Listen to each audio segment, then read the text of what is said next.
Viewers of BBC Breakfast were left asking what is wrong with John Kay. As the presenter interviewed the Minister for the Future of Roads Lillian Greenwood on the flagship morning show. Those tuning in took umbrage at his interview technique as he probed Greenwood about plans to give discounts to those switching to electric cars. Unamused by the segment, they and 2x to vent, with one even calling for Ofcom to get involved. John Kay needs to lay off the caffeine, he's far too shouty and animated, one observed. Why the negative and misleading approach to your interview, John Kay? Is this intentional or simply due to the fact you lack the fundamental skills to conduct a meaningful discussion? #breakfast, another wrote. A third chimed in, why would garages increase their prices because more people are getting electric cars? John Kay. That's a ridiculous statement to say at Ofcom. Do your job. #breakfast. John Kay and Peter, the business presenter, being openly negative about EVs. Every day they fail as a public service broadcaster. This program and its presenters need to be put in the bin. #breakfast, a fourth raged.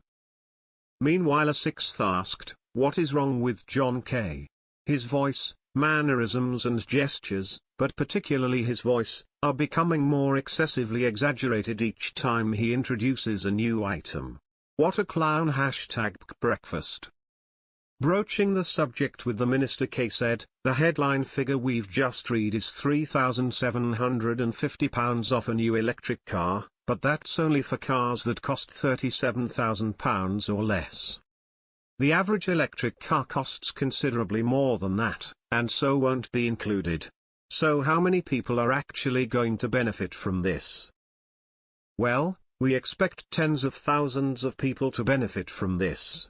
There are more and more models available at lower cost. I think there are now 36 models available at less than £30,000.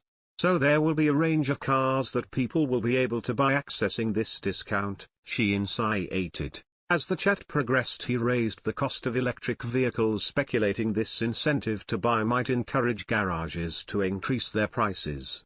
Just on the price of these cars, call me cynical, but if dealerships, garages, know that the government are going to be offering discounts to people, isn't it very likely that those garages will put up their prices so it won't actually really end up being that much help to ask the motorists in the end? Greenwood disputed this hypothesis. I think some manufacturers might lower their prices, so if they get under the £37,000, then they'll be able to sell that model with the discount.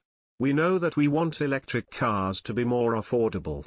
That price gap is coming down all the time, and this discount is there to help people to make that switch. That's what we want. We want people to be able to choose an electric vehicle. People who have already chosen an electric vehicle, over 90% of them say they never go back. It can save people money. We want it to be accessible to more people. That's why we're targeting the lower end of the electric vehicle market, not luxury cars that people can clearly afford to buy already.